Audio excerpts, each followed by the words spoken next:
Hi guys and welcome to Bomb Anime. It's your girl Ruka. And Big Boy Sama here bringing you an episode, an anime, a season we've been looking forward to, Overlord Season 4. How did they sneak this up on me? Like, the last time I checked, there was no date and... okay, whatever, it's out, I'm happy.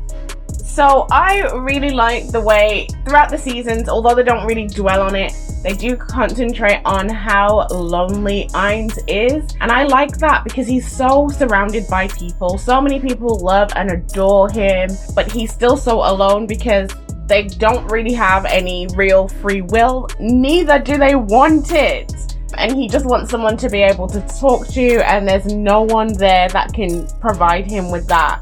Yeah, I agree. Like, Ainz has literally the military power of a very fearsome country. He has a city-state. He has so many beautiful and intelligent and hard-working people and subordinates around him, but all he wants is some friends. He's been sent to this world by himself, and the whole point of him playing the game, Yggdrasil, was so that he can chill with people that he likes. So yeah, it's kind of deep, but it's so well put out there, I should say, how lonely he is. But in saying that, he's also got a love interest as well, and I feel like he did Albedo dirty when he changed it to make her love him. Okay, first of all, he didn't know this was gonna happen. He was just messing around. If he had known, you know that someone like Ainz wouldn't have chosen to do that. He regrets it all the time. He feels bad about it. No, I agree with that. I agree that he feels bad, and so he should. But what I'm saying is that just give the girl a bone, man. Like, throw her something. I mean, you're bone daddy, basically. Like, I don't understand. I don't understand. Like, you got 10 fingers and you've got 10 rings and oh my god, okay, right, okay, so in this episode we had Ainz going through a bunch of documentation that has been compiled by the other NPCs about various things going on in Nazarick and in El Rantel. He says he doesn't really understand like all of the legalese, so he just stamps everything, but we did have him talking through some issues with Albedo and with Mare and Aura. So like, he might not always understand like the issues, and he might not always plan properly. Like, he's taken over this city, and you can tell he really didn't think about what he was going to do once he had taken over. You know, he's killed a lot of people, he's caused a lot of damage, people are very scared of him, and he's taken this place over really by force, and he didn't really think about what that was going to look like after the fact. But even though that's the case, I like Ainz because he is always learning and trying to adapt. And although like we've seen how his humanity has sort of dwindled, things like this keep him human. No, I agree with you, and this episode is so important because this is the moment where he's decided what he's going to do with Irantel. I am so glad as well that he only took the city of Irantel and not the whole kingdom or the whole continent or whatever, because it's showing the progression of where he's moving to. He just upgraded to the next stage. He's just in charge of this city. He's decided to make this city the best city, and then hopefully he will learn some things about this city to make him move on to bigger and better things. Obviously, I've read all the books so far, so I'm doing my best to look at this objectively. But objectively, I like what Ainz has done. Yeah, some of the choices that he's made are really smart choices that are going to affect things later on, really, such as hiring the widows from the war, well, if you can call it a war, hiring the widows from the massacre. Yep. To come and work, and opening up an orphanage. These are two separate things that are layering on top of each other. So for the people, you've created an orphanage to account for all those parentless kids that you created, and then you're hiring the widows you created so that they have jobs, which makes it harder to hate him. You know, he's come in and he's taken over everything. He's caused so much strife. And then on top of that, he's going to use the orphanage as a front to funnel education into just the right people that he wants funneled into to create sort of the next generation. Yeah, I mean, like, Ainz is immortal. Unfortunately, if you are immortal, it's hard for you to change your ways if you get set in them. And so it's very hard to progress. But Ainz has a progressive mind. So he's in that kind of state where him thinking about the future is very important, because everything occurs. He will see every single thing that happens from any of his choices, because he's going to live forever. So it's very difficult to like say, oh well, not my problem. It's all your problem. Everything's your problem. And the fact that he's still green and wet behind the ears in terms of ruling and stuff like that means that this is a worthy project in order to build his character.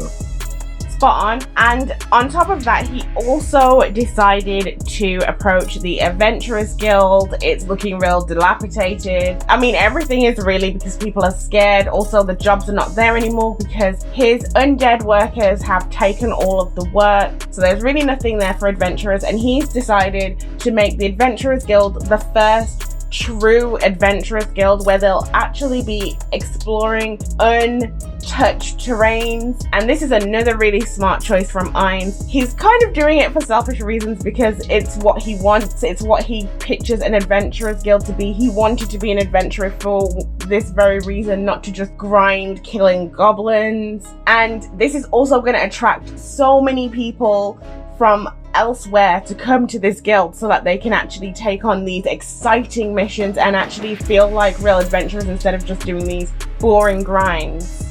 The thing is as well, like the conversation with Ainzark in the book versus the conversation with Ainzark in the anime is slightly different, but I think they haven't mentioned one thing which I do want to talk about. When he said that you have the full backing of the kingdom or the country or his country, in the book it said he's undead and I can resurrect people. What an attractive offer for adventurers, to know that there is a chance that you can come back. And I really wish that they had said it here. And maybe I'm jumping the gun a bit, but I'm allowed one because there's many guns I wanted to jump while watching it. But I'm allowed one, I'm taking this one. Can you imagine? You're the only guys who can go into uncharted territory. They are human-faced and probably might not be human-faced, because he's talking about goblins, he's talking about orcs, he's talking about all sorts of people. So you might have really good teams that are multi-species doing really good diplomatic work on your behalf in different kingdoms around the world. It's great, because like no one wants to see an undead coming over to them, because you're instantly going to think hostile. But if you have a team of adventurers going, we're from the sorcerer's kingdom and we impart our ways into you, and like you can trade there, you can do stuff. I think that's a brilliant idea, and I think he's going about it the absolute correct way. So at the end, Ainz obviously said he wanted to create a utopia. How likely do you think his ideals are going to come to fruition? Based off this and not the book, I have to say, if he carries on in the same vein, it's very likely, because I think that he's got Demiurge, he's got Albedo, he's got Pandora's Actor, Cocytus, as well as Shaltir behind him to help him make it. And these guys, especially Cocytus, who has learned from his battles with the Lizardmen, he's actually been in charge of the Lizardmen city, so he's doing what Ainz is doing but on a smaller scale. He's also got Henry, who's also doing it on a smaller scale as well. So you've got 3 actors working on ruling, and they can obviously converse, they can talk, they can see where each person fails and won, and then use that information to create the utopia. I think Henry has already proven that goblins and humans can work together, so it's very possible that this utopia can happen. I think it will be a little bit harder in this regard, where the Henry situation is different. Yes, the goblins are with the humans. They did have a little bit of friction at the beginning, but the goblins were always a positive impact on that village. It's also a very small village, and they helped to make it so much better. This is on a much larger scale. It's coming off of the back of a massacre. It's coming off of the back of a takeover. So it's a little bit different, I think, for the humans that live here. I do think it is possible, but I think the hardest ones to crack are going to be the humans being able to feel more comfortable with all of the changes. It's so much change all at once. I agree with you to some extent, but however, again, in his infinite accidental wisdom, he put moment there in order to mitigate anything and hear the heart and soul of the people. So he can put out the fires before they start in that sense. So it might still go forward, I think, personally. To me, the fire's already been burning from the moment you killed a bunch of people's dads, uncles, husbands. I mean, like, come on. Yeah. Imagine if someone took over. They're making your lands great, but they also kind of killed your uncle and your son. I hear you.